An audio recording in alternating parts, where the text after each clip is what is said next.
I used to keep my lathe at work and somebody broke it. This little gear keeps the carriage time for cutting threads. It engages with this worm gear. After taking a lot of measurements, I could draw what I thought was a good model of the gear and had a friend 3D print it for me. But it didn't last very long, especially under a load. Having a machine shop cut this one part was prohibitively expensive. And although a lathe is the only thing that can build itself, a lathe with a broken feed gear ain't building gears. I found some carbon fiber filament and started learning about gear design. I also learned that my first model was missing one tooth.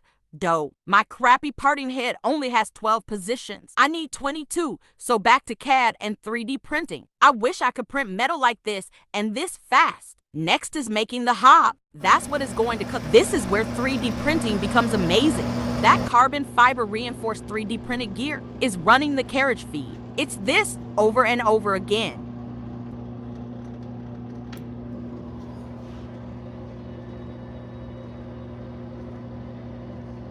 Oh shit.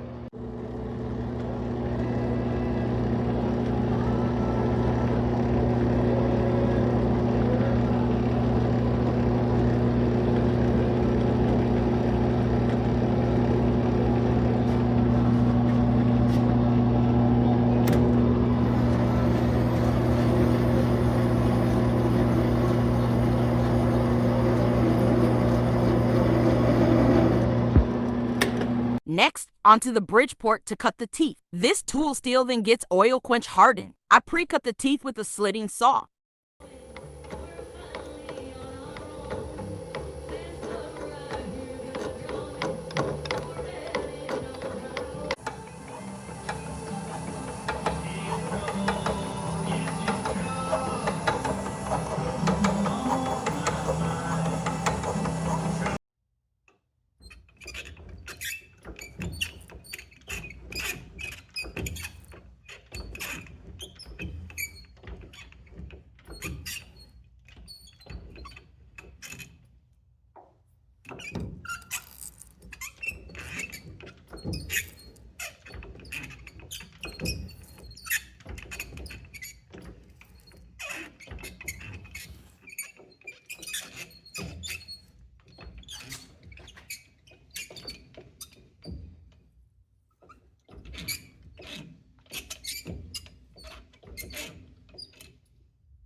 I am not a robot.